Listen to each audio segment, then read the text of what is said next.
Hedera, an open source public network governed by leading organizations around the world such as Google, IBM, Dell. Not set up inside the crypto blockchain, but a far superior network called HashGraph. But what is some of its top projects? SaucerSwap, HBAR Headstarter, Galaxy, DaVinci Graph, Centex, Citadel Wallet, TuneFM, LCX, Sauce Inu, Dovu, Gilmore Estate, Mingo, Grelf, and Karate Combat, the MMA of Hedera. Welcome to 100x Hedera series.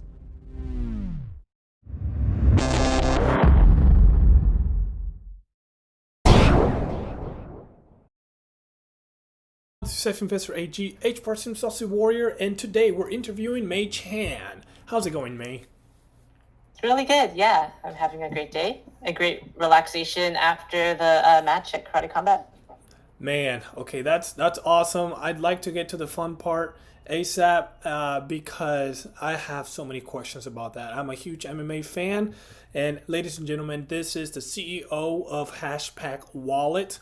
I don't know how she finds the time to kick butt, but she kicks butt both financially and brutally physically in MMA.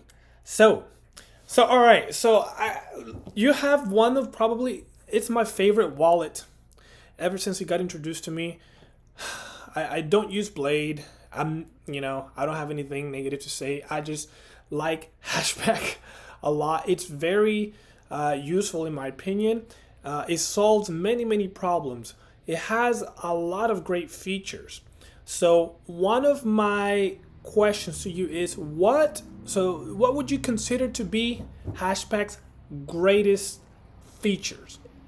You kind of alluded to it, actually. I think the best thing about HASHPACK is the user experience, is our design. And although people don't really consider that a feature, it really is like linked into everything that you do on the wallet with the ecosystem. We put a lot of thought into making it as easy to do what you want to do, where the information is where you expect it to be, where when you connect to an app, it just connects and you can just do your trade, do your NFT purchase, whatever you want to do. And I think that that's really the key about why HASHPACK feels so good to use. And why it's so popular. And we've definitely had a lot of feedback from users who come from other ecosystems, and they say HASHPACK just feels really good.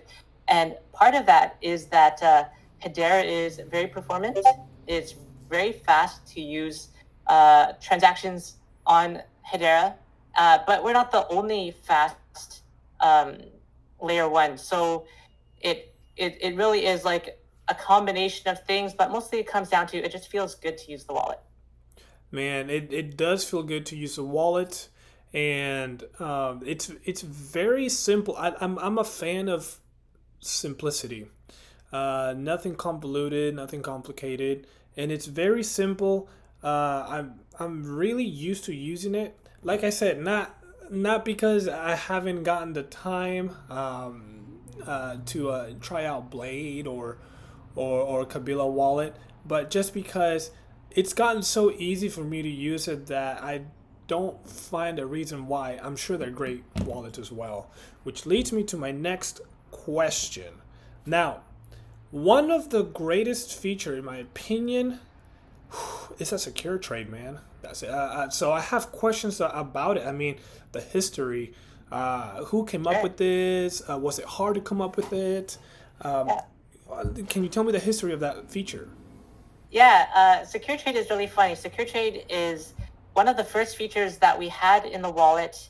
It came out, the wallet itself came out in October 2021, I think. October 2020. And then we launched NFTs by December 2020. And then Secure Trade came out a month later in January 2021. Those are approximate dates. And the thing that we built Secure Trade for was, now that there was an NFT market kind of popping up and people were wanting to trade their NFTs, and we didn't really have any P2P trading kind of functionality, people were sending their NFT over to the buyer, and the buyer would then send their HBAR in a separate transaction. And it was like a trust-based kind of process, which is just shows you how small Hedera was at the time. But it was like, hey, bro, yeah, I want your NFT. Can you send me some HBAR, and then I'll send you the NFT? And it was like, okay, you have to trust the guy to do it. Yeah. And so we had to solve that problem. And the nice thing about Hedera is they have atomic transactions built into the layer one. And so Pluto, our CTO, came up with the idea, I think just overnight. He like built it in a weekend, and he was like, hey, we can like just make this a thing. And he called it Secure Trade, and he demoed it to us as a team, and then we launched it like without too much trouble.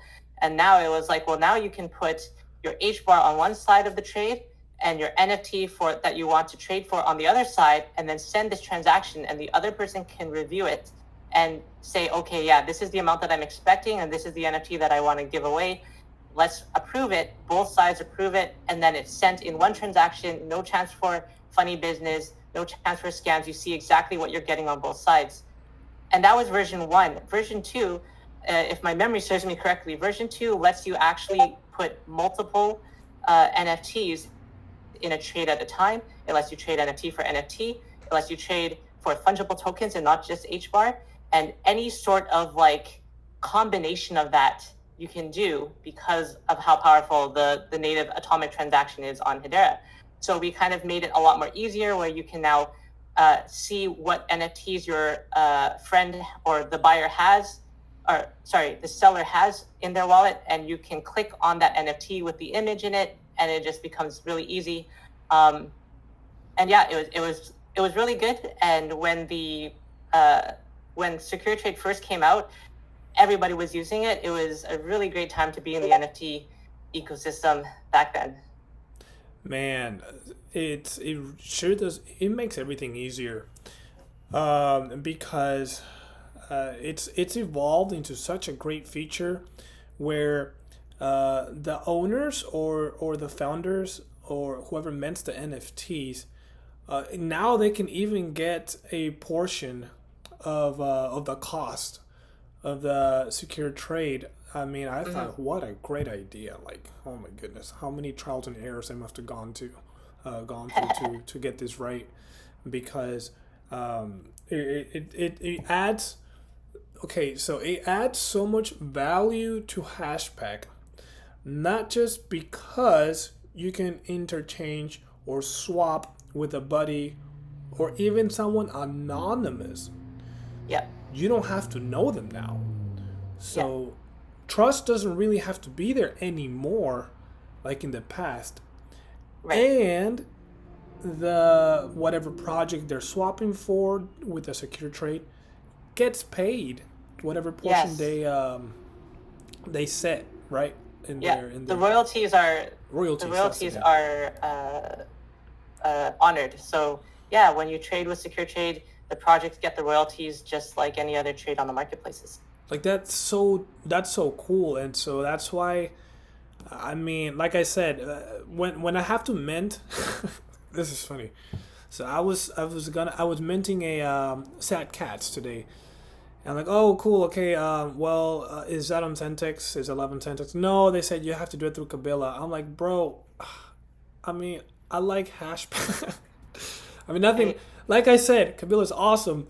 I'm just too used to, you know what I'm saying, Hashpack, that now I have to go out of my way. But I guess it's my job. I have to get, educated in different wallets Yeah. as well. And I should. But I'm just too used to using Hashpack. And the thing is, right, we hope that, with Wallet Connect coming out, and the Wallet Connect being the shared library that all wallets can use to connect with dApps, we hope that we can get like the Kabila Marketplace, the Kabila Launchpad to accept other wallets, just like how we can accept all the different launchpads and markets in the marketplaces in the ecosystem. I think that if we move towards a less friction, an ecosystem with less friction, with more interchangeability, I think that will really make everything feel better and help everybody do what they want to do without troubles. Yep. Definitely, I think that there's room for different wallets in the ecosystem. I think Blade has done a great job of finding their niche as well. Like we can talk about it later about the Karate Combat app that was built by Blade, and you know what? It feels great, and I have no jealousy over that. Like this is amazing. We can't just have a few projects or a few teams building out infrastructure on the network. So yeah, we've got to come and just work together, build up the ecosystem, have a lot of fun. I think that that's really where we're gonna go. So yeah. I think it's cool where everyone shares features because it really one of the things that I fear and I'm glad it's not happening is monopoly. So like Mm. you're mentioning, when someone comes up with a feature and someone finds their niche and someone else contributes in also in their own niches, it just helps not monopolizing. So I'm so And that's glad. like this. That's like the spirit of Web3, right? Like Yeah. you don't want centralization. You don't want things locked to one platform. You want to be able to connect with the apps that you want to connect to, and you don't want to have to use their proprietary like login system or something like that, Yeah. right? Like as much as we can, we want to make it open and allow people to use the apps that they want or the wallets that they want. It's definitely Web3 ethos in a nutshell, right? Yes, yes. Which leads to my next question. So, are there any plans of making Hashpack multi-chain? You don't have This to go one into is detail if you don't. I mean, you don't have to. right. But if you don't have to answer, if you can't disclose anything, but I Mm-hmm. mean, if you can give me, you know what I'm saying. Yeah. Oh, oh, Well, the answer is actually quite simple. Right now, we have no plans. Right now, we're not looking multi-chain. This is something that I'm actually always looking out for, kind of keeping an eye on, seeing like if there is an opportunity. And the big thing here is that the way that we see our position in the ecosystem is we we empower the community here on Hedera. We know like basically everybody who's building. We try to welcome new people that are coming in, and we have both sides of the community, which is the users that are trying to access the things that are being built on the network, and also the developers and the teams that are building things on the network. And to us, that's a really, really important part of making the wallet work. And so if we planned to move multi-chain, the question is, can we build a community there as well? And how hard will it be? And what is like, there's a lot of risk in moving to a place where you don't have any foothold, especially if there's other wallets out there. So it is a very yeah. risky thing for us to do. And we've talked about it internally before. I think that at our core, we are really Hedera maxis. We really like the tech. We really like the platform. And we think that it feels great, like both to develop on and to use. And so we have no plans to move there yet, or move outside of the ecosystem yet, and not for the foreseeable future too. And you know what? If Hedera does great in the next year or two in the bull run, then we have no reason to move either. So yeah, we're really here for the long run for Hedera. We really want things to work out, and we're putting everything we can to make Hedera successful. Which we really appreciate. We really appreciate that a whole lot.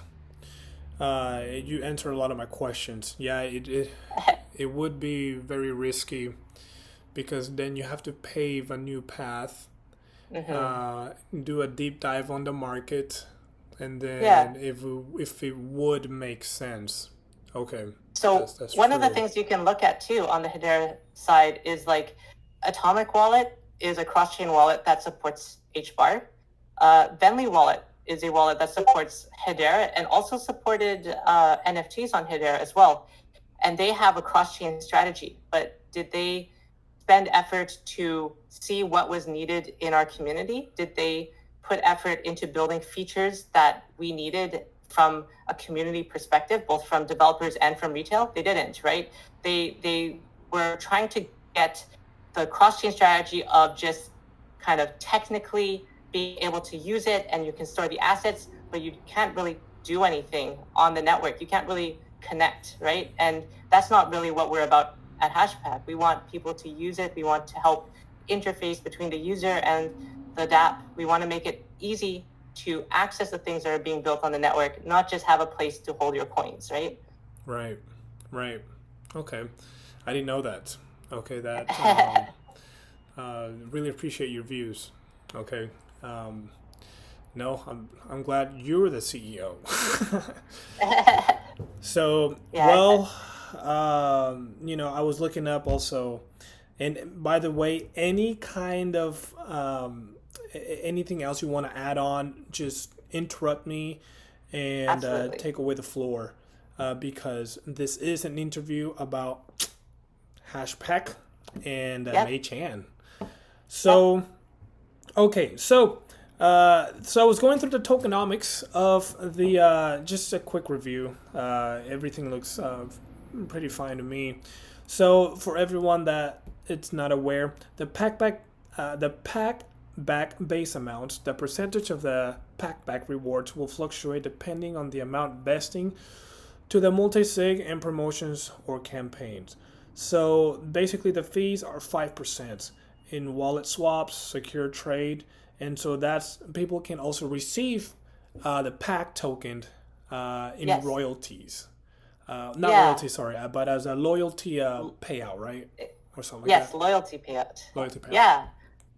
So we have our pack token. We launched that back at the beginning of May, after a lot of hype from the community. Like we really had a great like showing of support from our community. We're very happy about that. And pack itself is our loyalty token. So we want to say, like, if you're using HashPack, if you're engaging with the ecosystem, then pack is our way of like incentivizing that thing. And also, like, you can spend it on certain things that are coming out. You can spend it in our in-wallet store. So you have a kind of a flow and a flow of the currency right throughout the ecosystem. We want to have something that's healthy, that has both like people are using it and people are getting it. And one of the things that we use as the loyalty side of the token is this thing called Packback Rewards, where if you are currently, the way that it's implemented is, if you are using our in-wallet swap, then a portion of the fees that we receive are given back to you as pack token, right? And I think, don't quote me on this, but I think that currently, because we have just launched, we have that as 25% of the fees that we take are given right back to you as pack token. And you can see that when you do the swap, before you approve it, it shows you how much pack you're expected to get. And then it shows up in your wallet, and you can just use that as like, hey, I interacted with the ecosystem, I used HashPack, here's my reward. And then one day you'll be able to use it. So like some of the things that haven't come out yet that we want people to be able to use it for is to buy like exclusive themes in the wallet.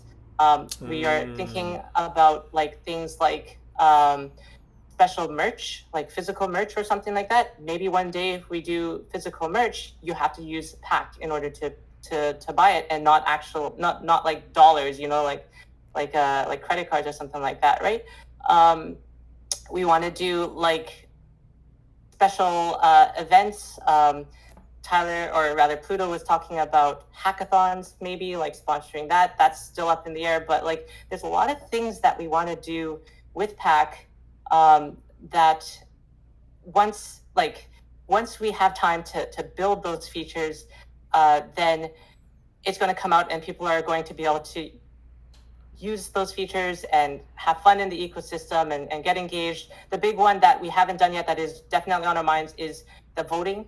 So like we want people to be able to vote for things that we are thinking about doing in HashPack, have some say in what we're going to focus on next. Like kind of some of the ideas is like if we have like 3 different paths that we want to build for the next feature.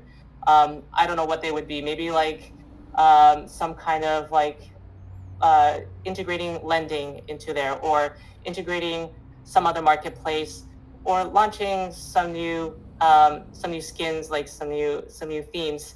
Then we can put a vote to the community and say, hey, which ones do you want to us to focus on first? And then the community can vote, and then we can make our decision that way and work on the things that the community wants the most, right? And there are other things that we want to do with the voting, but we have to build that first, and that takes time, especially to do it right. So it's coming. It's in our white paper. We want to make sure we deliver on everything there and more. Yeah, it's very exciting, and I just love how supportive our community is, and how patient they are as we've been rolling these things out. It definitely takes a lot of coordination, especially like we are now listed on 3 centralized exchanges, Oh, which that's I think true. is a first. Yeah, a first for the major DeFi coins on Hedera, that people are using in the retail community.